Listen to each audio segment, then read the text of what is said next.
Okay, assalamu alaikum, everybody. Thank you. So you've had your opportunity around your tables to discuss some of the topics and think of questions that you want to ask for the panel. So I'm just going to introduce our esteemed panelists, and then I'm going to be throwing this open for questions.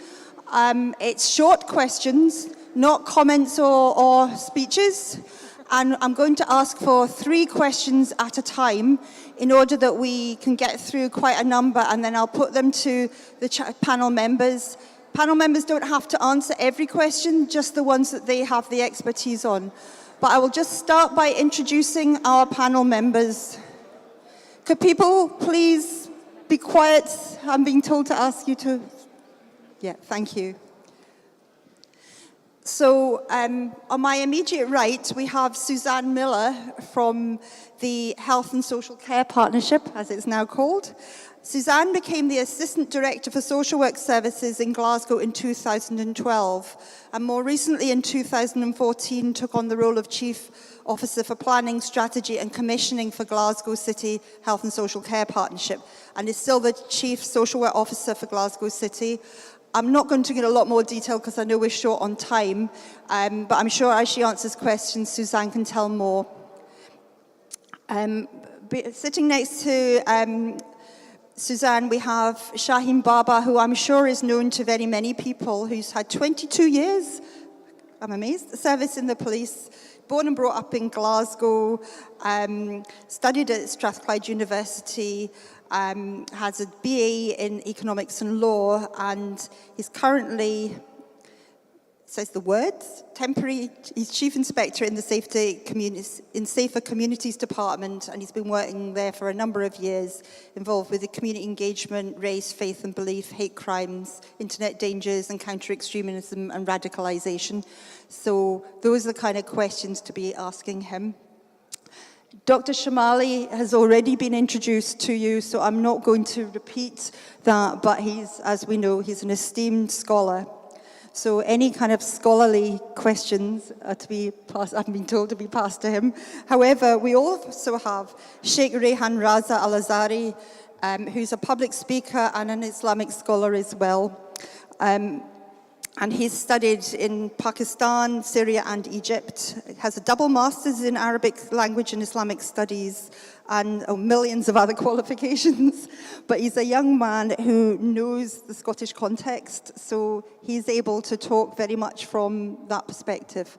So I'm going to ask if people can put their hand up if they've got a question, and I will take initially 3 questions.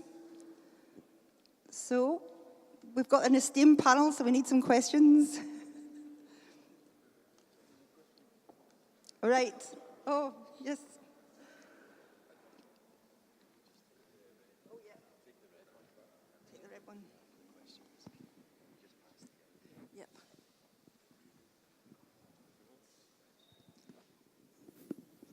Assalamu alaikum. I'm sorry, maybe my question is not related to the paper here, but it's of course related to the subject.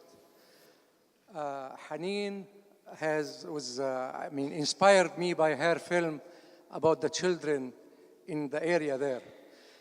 I have a question. What we can do to stop selling arms to these people who are killing the children in Yemen, in Iraq, in Syria, in everywhere? What we can do? Thank you. Okay. Okay, I said I would take a set of 3 questions, so, yep.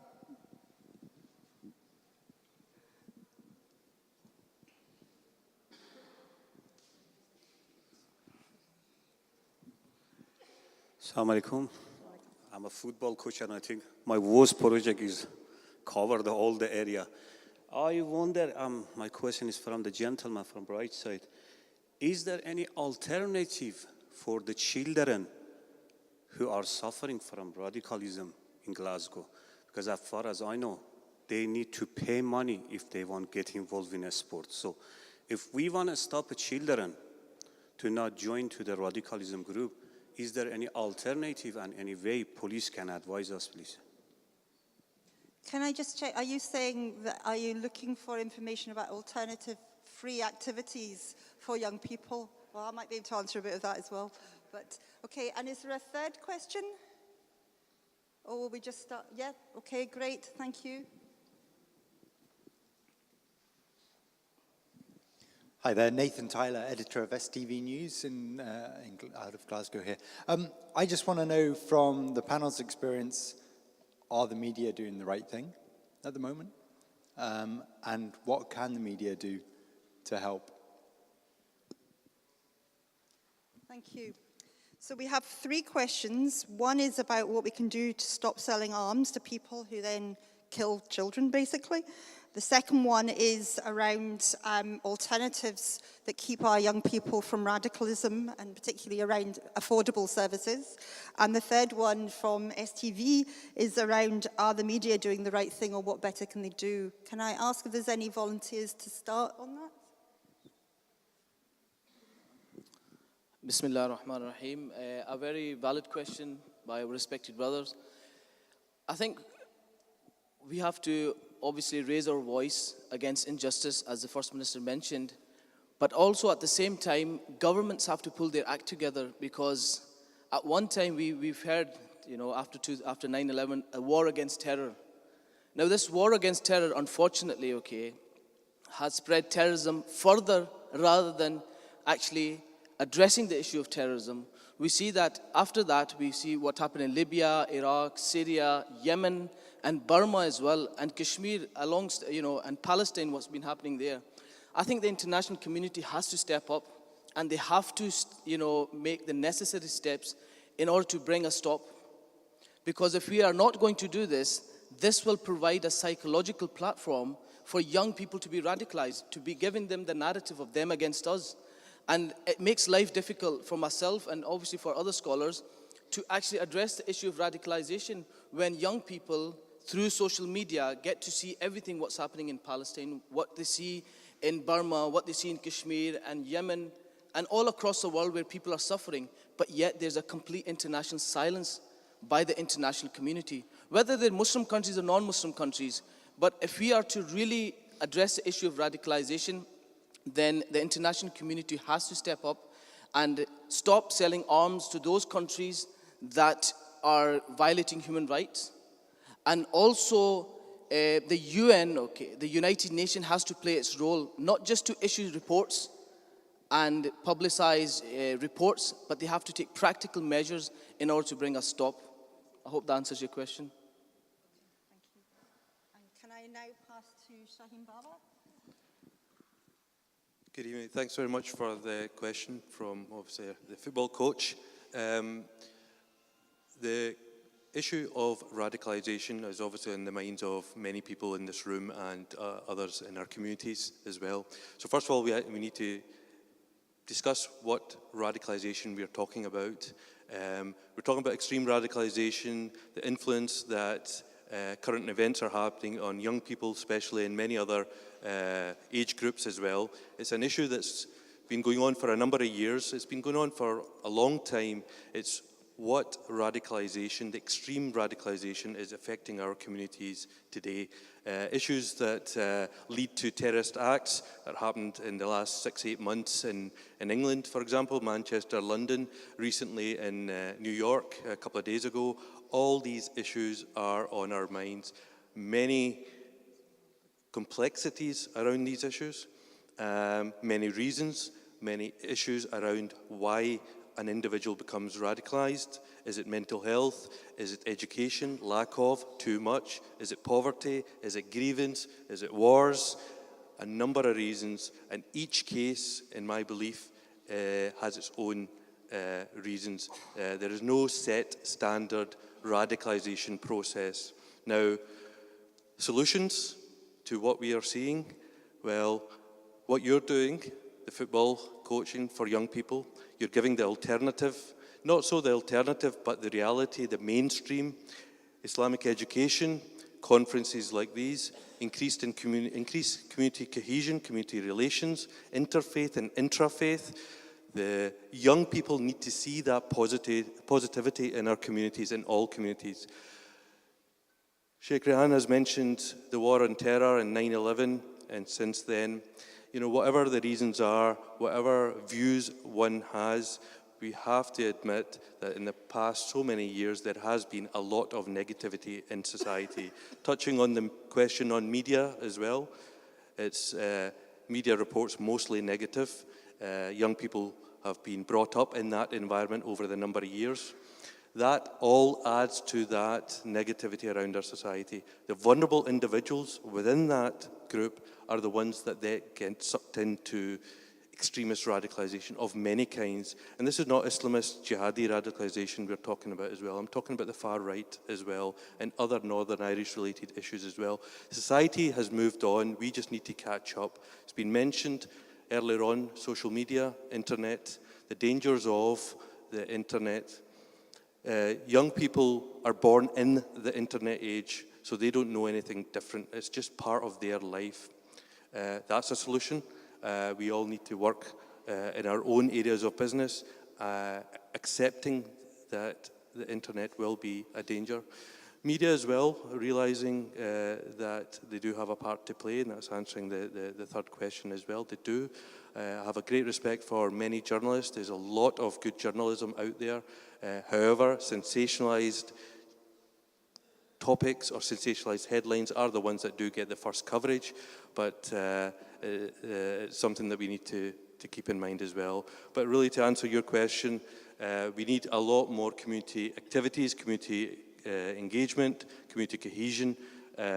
All the volunteer groups that are here, third sector groups, all do a fantastic job in their own areas of business. And one of our jobs in Police Scotland has been in my department and Safer Communities based at the Scottish Crime Campus, has been to encourage, network, empower our community groups and support them in any way we can to create that positive alternative that you're talking about. Thank you. And Suzanne, I think you're going to speak on that question as well. Yeah, just quickly to add to that, I think you heard the First Minister talk about actually the alienation of young people, and it's that we have to work against. So I think it's the alternatives in terms of community-based activities are hugely important.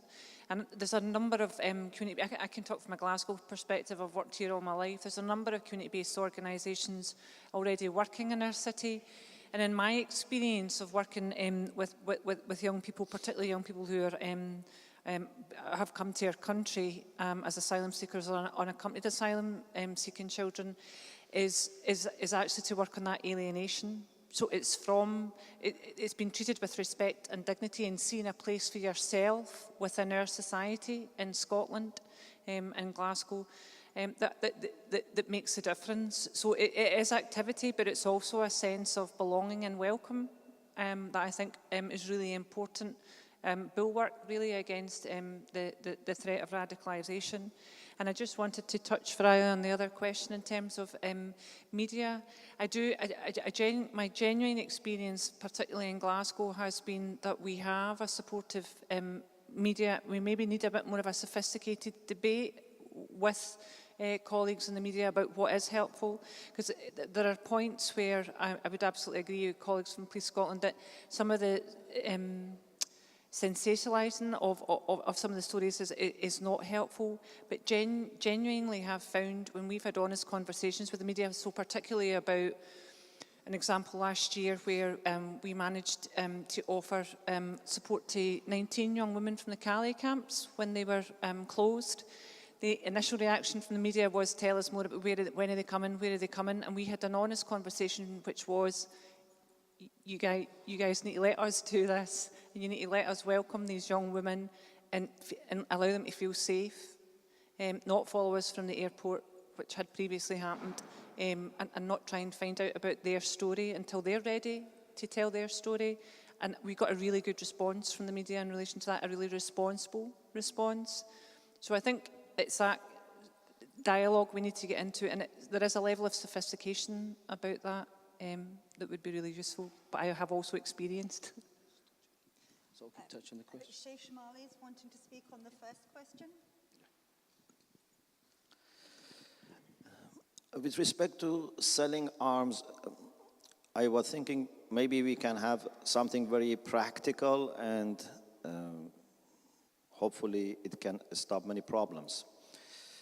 You know, in hospitals, we have ethical committee to make decisions when, for example, is a brain death, when there is a case that someone's life, you know, is to be decided about. For example, whether we should keep it connected to the machine or whatever. So for one person, we have ethical committee, which is very important, and there must be. In universities, you know, when, for example, there is a test, when there is, for example, research, and they want to use even animals, there must be ethical committee.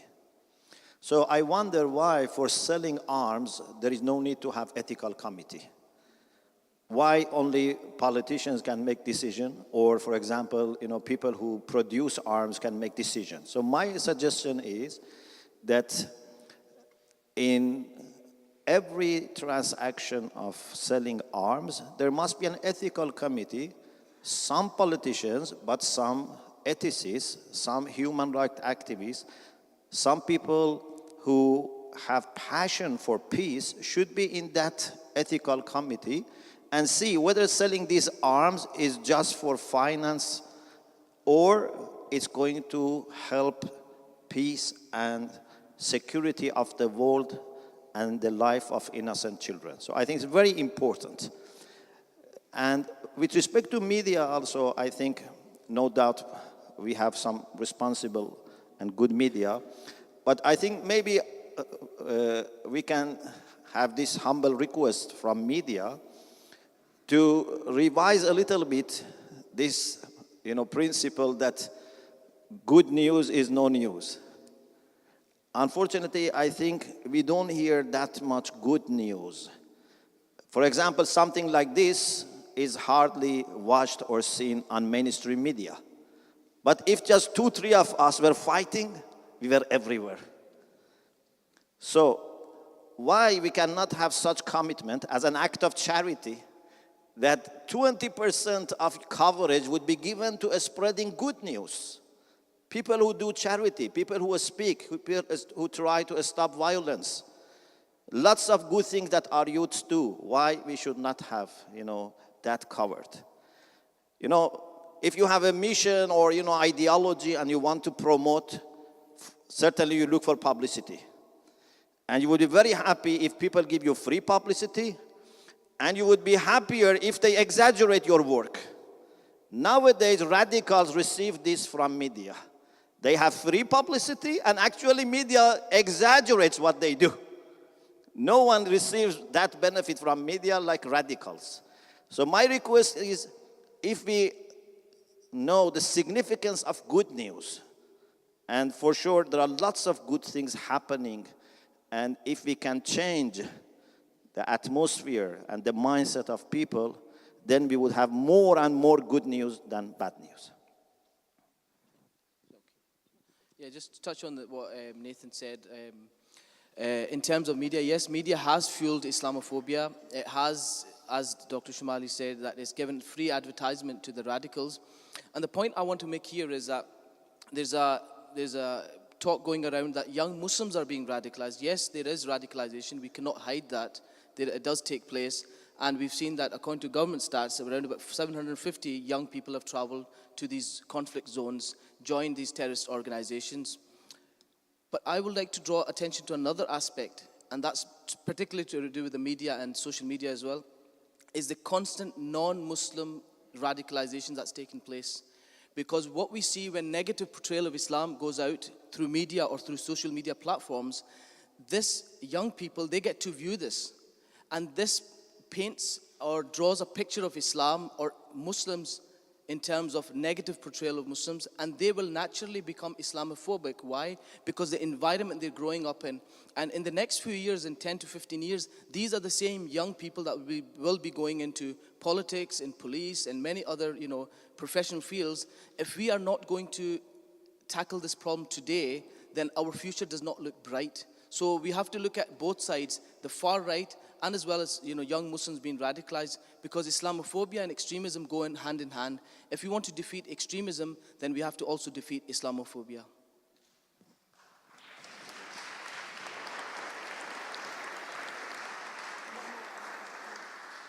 Okay, we've put the good news or the bad news, depending how you look at it, we're putting the dinner back till 9:30, which gives us time for one quick more round of questions if people have them before we move on to the awards ceremony. So can I ask people to put their hands up if they have another question? Okay, one here. Dr. Idris. With all the mics, sorry.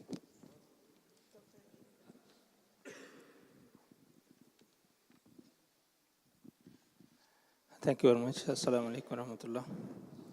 My question is about the social media. We know that children are being radicalized, misguided, misled by the social media.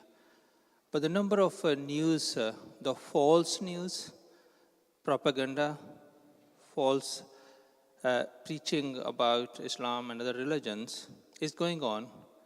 Can I ask the panel, how can we stop that? Because children are staying in their rooms and they are not alienated, but they have a friend that is their mobile and their Facebook. I think the parents are alienated nowadays. So how can we prevent that? Thank you very much. Can I ask, are there any more questions? One here, there's a lady here. Can't speak as well.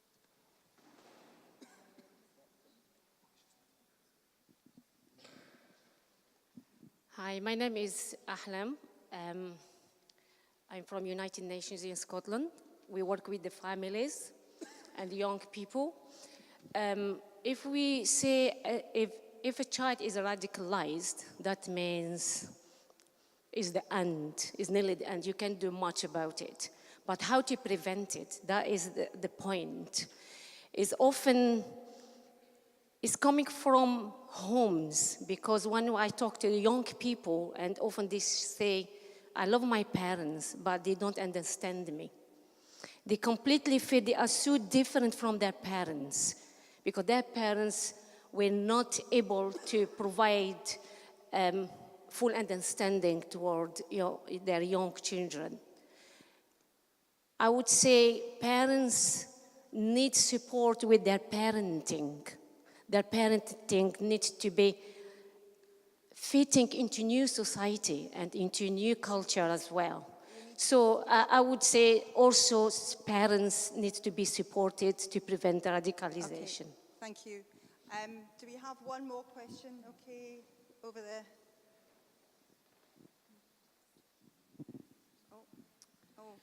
All right, we'll Hi, take I'm just wondering, on the back of the comment about parents, perhaps we should think about the role of teachers and schools and how we work with our young children in Scotland. Okay, and the gentleman over there's had his hand up for ages.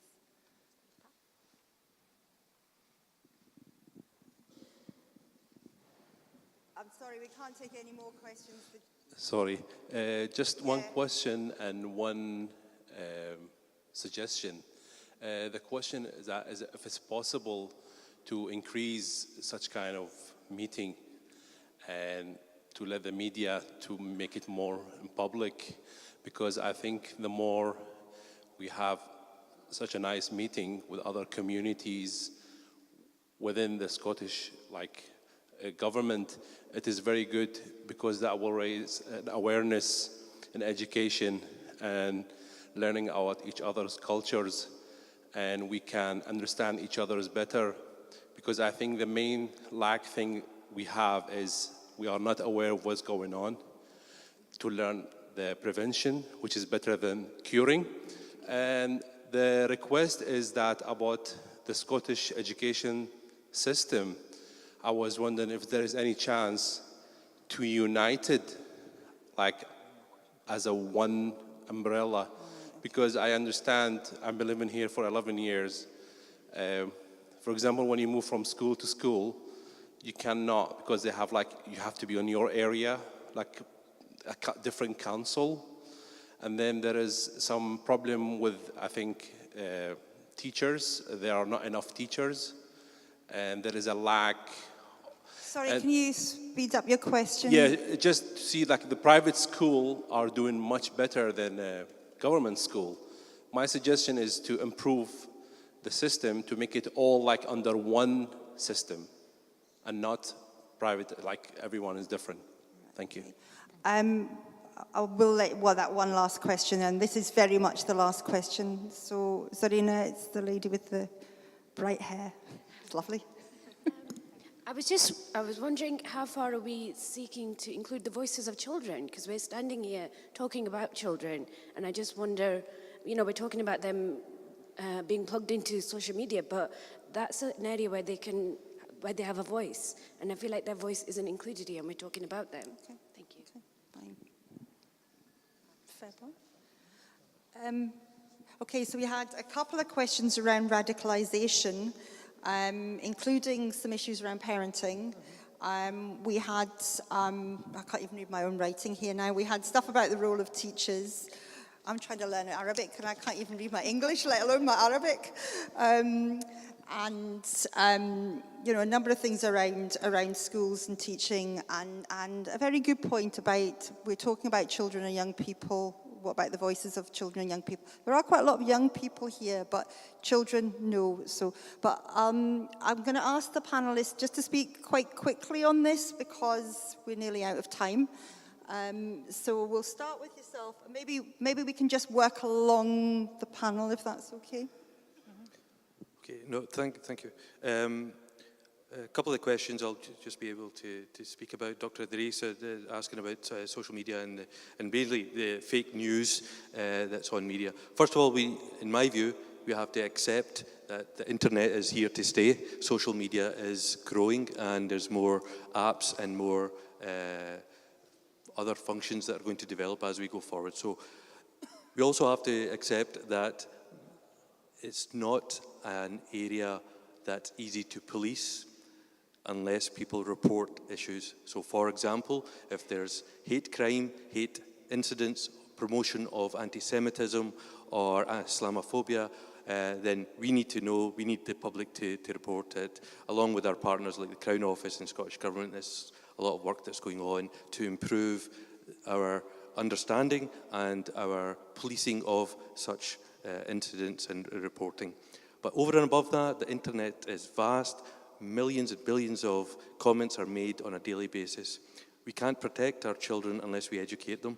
Parents come into this as well. Schools come into this, it's been mentioned. Schools do have a program with children in relation to social media use. But fake news, one of the things that we have been promoting over the past few years, and we've worked together with many people that are here as well, is to encourage, especially again in the Muslim community, is encourage credible voices on media. So many Muslim groups are on social media and promoting mainstream Islam or allowing young people to chat, to debate on questions on Islam. That's the kind of thing that we support, we encourage, and that is more so a community responsibility. So that's where Muslim Council of Scotland and many other groups that are here that we would support doing that. That helps the children have credible voices, not alternative voices. If a young person goes on and looks for a view and it's an extremist view, and then we say, this is the real view, then that person has a choice. And they may, in their vulnerable state at that time, may pick the extremist. Credible voices is that continuous positive message that's out there, the positivity of community. One of the things at Police Scotland that we've been doing is working with partners as well. So Choices for Life is online. Our Safer Communities colleagues have been working with Trend Micro as a company, a partner that Choices for Life is for parents to understand how to educate their children at home. I just want to touch on a comment made by Akhlam there from Eunice, who's a refugee support group that's been operating in Glasgow for a number of years for Syrians and Iraqis and many others. They're talking about young people from the refugee community, or the new Scots as we call them, and having an issue in understanding with their parents that are coming as the first generation from their home countries. Something that my generation that have grown up here, we talked about as when I was growing up, was the cultural clash between our parents coming from different countries and how we had had difficulties in those parents. That again is supporting the parents and supporting the new Scots, the new people that are coming from all these conflict zones, the communities here, that they would see the community cohesion and the good relations is something that they would hopefully aspire to and help their children. And that's something for Police Scotland and our partners to work together to support these young people. Because if we don't do that now, as it's been said already, in 5 years' time or 10 years' time, we'll be the ones that will be dealing with these young people if we don't support them now. Thank you. Thanks. I'll just answer a couple rather than all. I think the social media internet question, I think colleagues are absolutely right. As adults, we absolutely have to accept that's where children and young people are. That's where they're going to be, so we need to get there as well. There's some really interesting work being done in terms of how you counteract some. So we're doing some work in the Health and Social Care Partnership, for example, when young people start to look on the internet to search in relation to self-harming. That's a really significant issue for us, that actually we have to get our service online as part of the response. So when you do a search, part of the response is how you might address something. And I think there's something in that kind of learning. But the biggest thing for me is we need to get in and amongst the social media and internet, and we need to have a presence there, rather than an attempt to police young people out of it, because that will not work. So I think it's about getting our own presence there. That was a massive question about education, which I won't attempt to answer because it's actually a legislative framework across the UK in terms of the provision of education being state-sponsored and private education. I'm a huge supporter of our state education system in Scotland, and I think that there is quite a lot that we are already doing, but we could do more in terms of working across the sector in education services. We do a lot of work with frontline teachers and our head teachers about how they respond to that whole issue of alienation and how they make sure that new young people come into their schools are felt to be welcomed. So I think there is a lot going on in our education system, and I would always be supportive, particularly of our state education system in Scotland.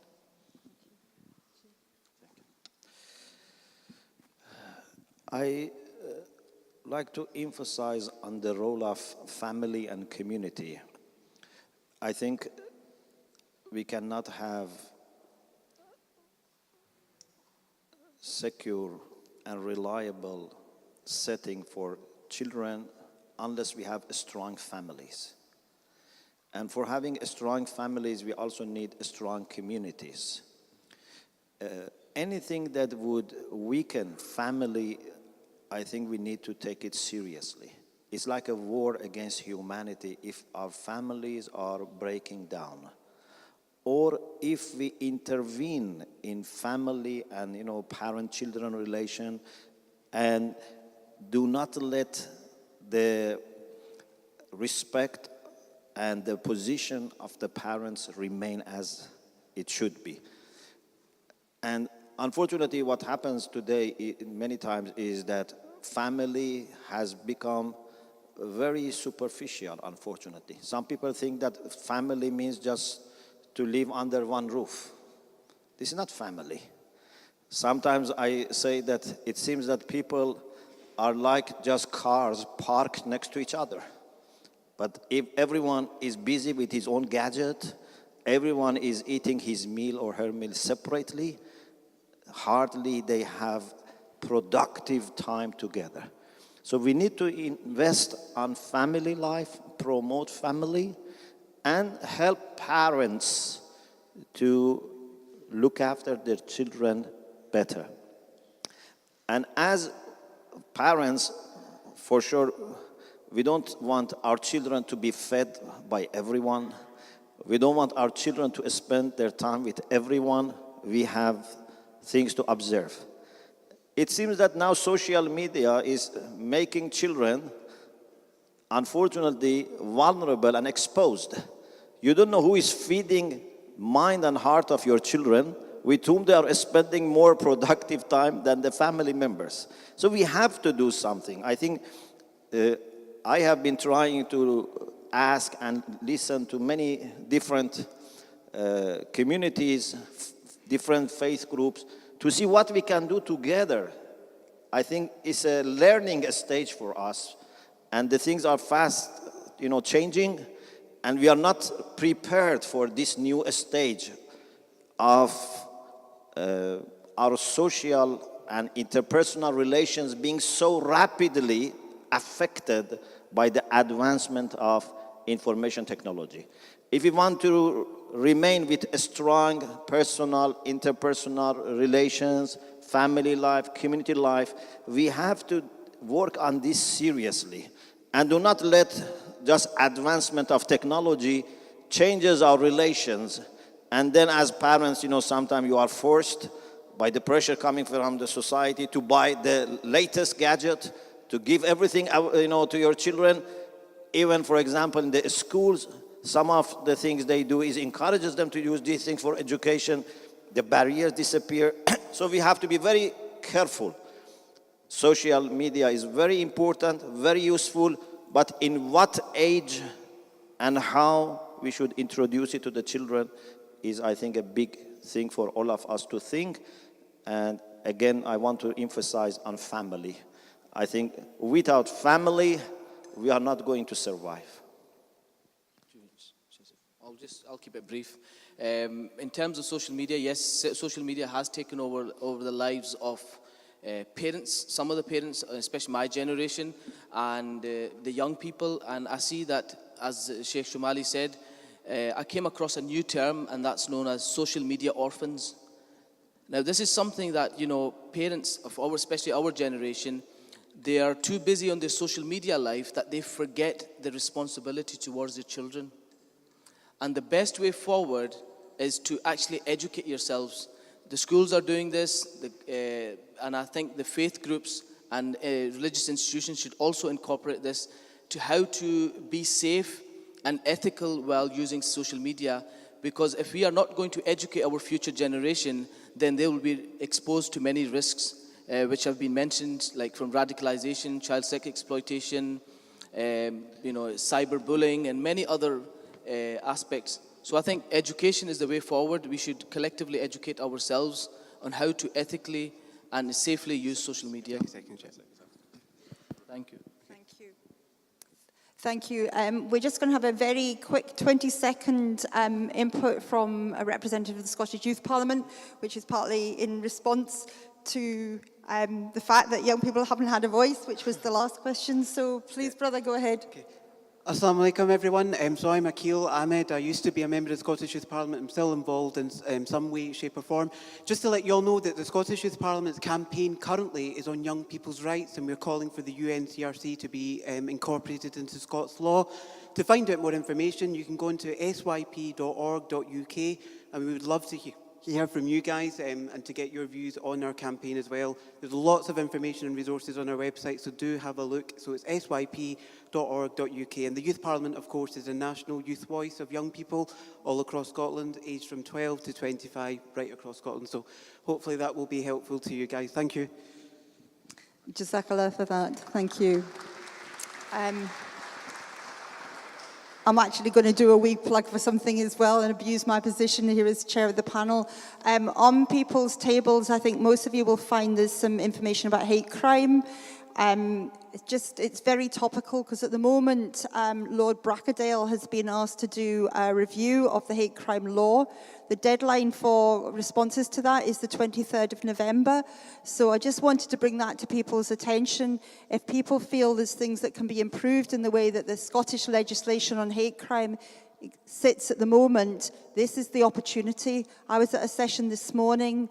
Lord Brackadale was there, and he's definitely listening. So please, folks, take advantage of this opportunity to improve the laws that we have in connection with hate crime. Can I thank very much our panel members, Shaheen Baba, Suzanne Miller, Sheikh Shumali and Sheikh Rihan for their very thoughtful comments and responses, and thank everybody for the questions that you've come up with. And I'm now going to pass over to Brother Ahmed. We'll quickly get off this stage, and it's going to be the awards which Brother Ahmed will lead. So thank you so much, everybody.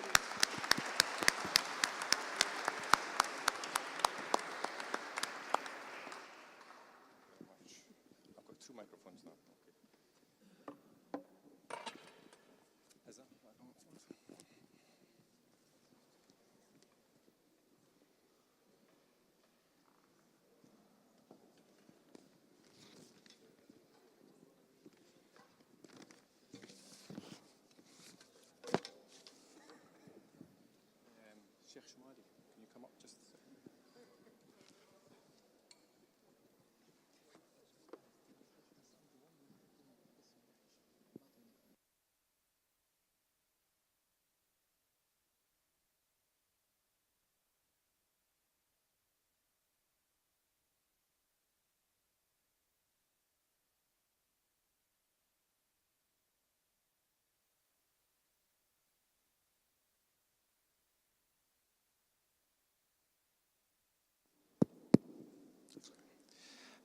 Again, once again, thank you to the panel for fielding quite a varied range of questions, very pertinent as well, and ones that probably need more analysis and discussion in the coming days, weeks, and years as well.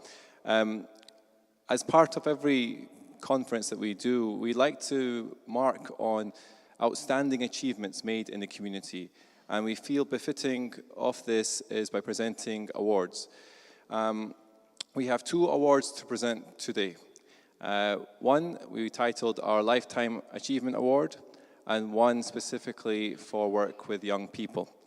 Our Lifetime Achievement Award goes to an individual who has worked in the community tirelessly for many a decade. Her name is Sister Isabel Smith.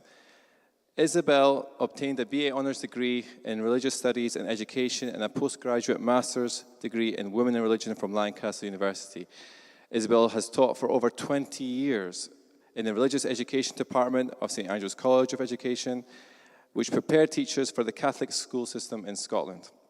During that time, Isabel taught theology, religious studies, and religious education with a particular responsibility for the world's religions elements of the religious education course.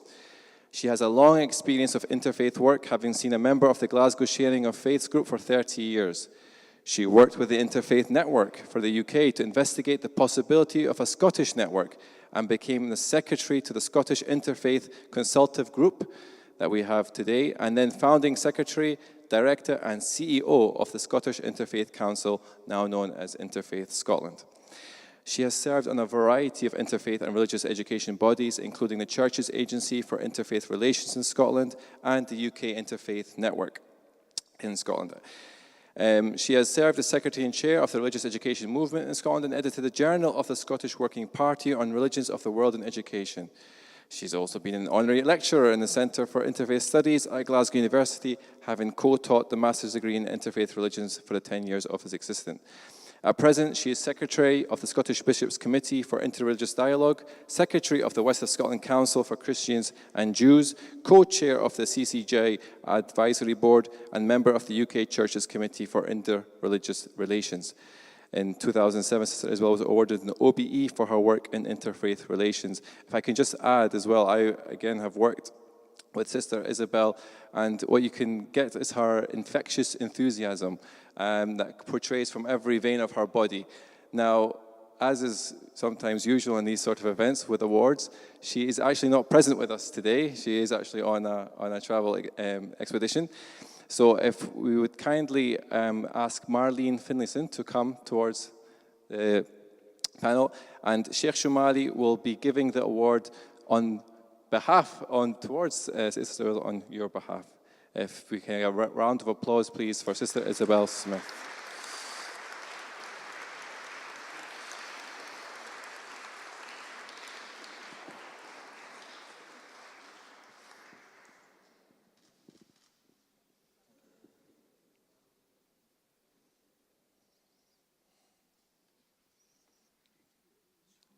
Do you have something to say about Isabel?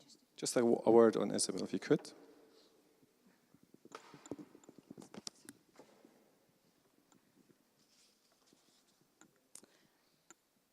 I'm pleased to be here tonight to represent the board of Interfaith Scotland, of which Isabel was a founder member.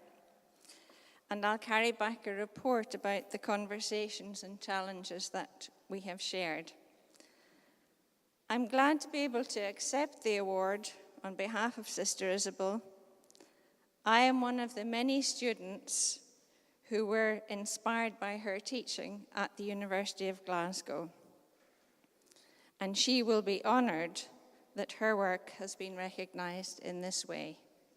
So thank you on her behalf. Thank you very much.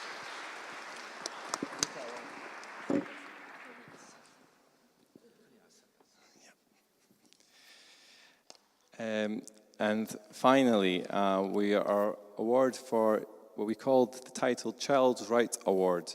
And this award is in marking of this year's theme, designed to mark a young person's outstanding achievement and service to the youth community.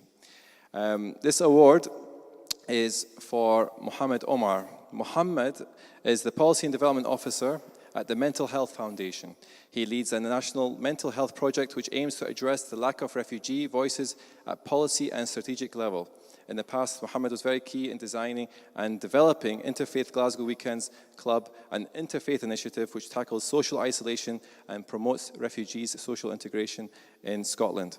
Mohammed has a passion and determination in making a real and positive change both in national and global society. As such, Mohammed has co-led an international youth leaders program for young Muslims and Christians to explore peace building and faith in post-genocide Rwanda.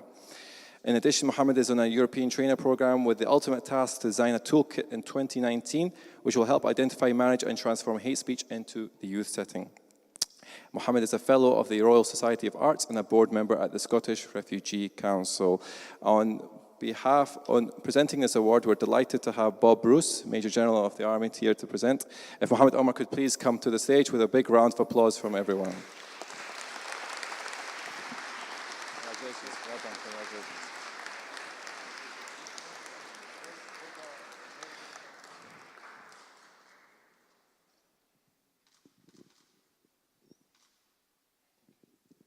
Just a couple of contributions, please. First, I'll ask Bob if you could just have a couple of words, and then I'll finish with Mohammed as well. Thank you. I've been invited to say a couple of words. Salam alaikum, everybody.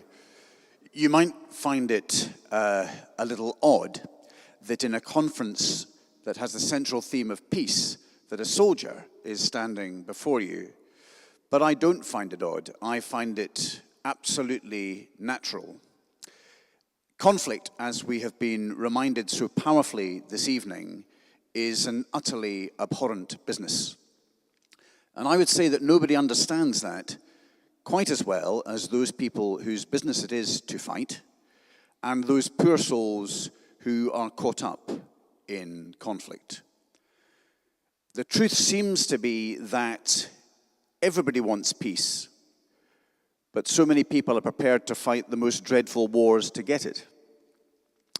I certainly want peace, and I am extremely grateful to be invited to join you at your event this evening.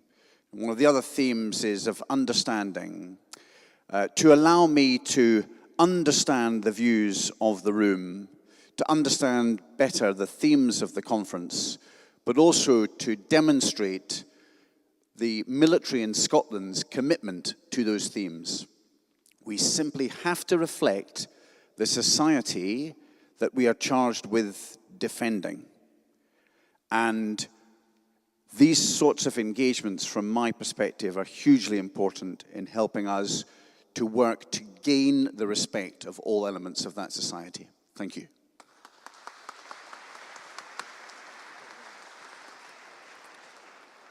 Thank you so much for nominating me for this important awards.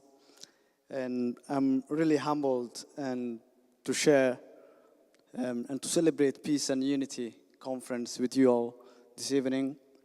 And would like to take this opportunity to thank Interfaith Glasgow and Interfaith Scotland for giving me the opportunity to work with diverse group of people to make our community a better place. Thank you.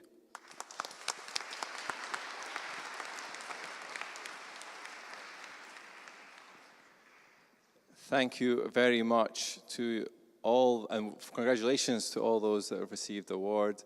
A very big thank you to those who came and helped present the awards, as well as Abu Ja'far. We're now reached the conclusion of our program, and as is customary and fitting, we will end with a word of thanks. This will be read by Sophie Mohammed, a young person, on behalf of the whole Peace and Unity Conference and Committee. If you could come to the stage, and you've got the stage to yourself.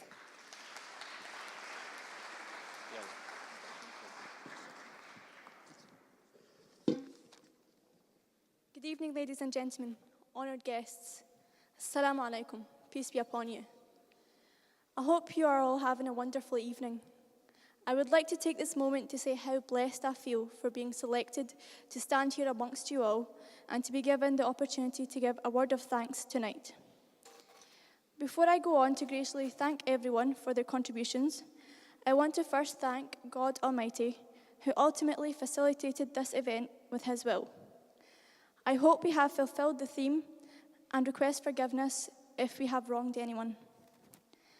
I would now like to personally thank all the guest speakers, especially the First Minister, Nicola Sturgeon, for her continuous support for this initiative. We would also like to thank Sheikh Dr. Shamali for his insightful words and presence, as well as a huge thank you to Police Scotland for their support, and particularly John Quain and Shaheen Babar. We are also very grateful for the important contribution from Nick Hobbs and wish him well in his role. Furthermore, I would like to thank Haneen Hadi for such an inspirational and moving presentation. Thank you. And lastly, a big thank you to our panelists, as well as the aforementioned Shaheen Babar. We are lucky to have had the experience and knowledge of Suzanne Miller and Rehan Riza Ahmed to field questions from such an esteemed audience, which leads me nicely to extend our heartfelt thank you to you. Without you, this event would not have had the impact it truly deserves. We are relying on you to capture some inspiration and work even closer together for future productive ventures. I would also like to say a special thanks to all the organisers of this event, whom without them, this event wouldn't have been such a huge success. Especially the chairs of this conference, Mr. Azam Mohammed. And last but not least, I would like to thank all the volunteers for all their hard work tonight. Hopefully, God willing, children can stand with their rights upheld. Thank you, and we wish you all a very good night and a safe journey home. Hope you all enjoy your meal. Thank you.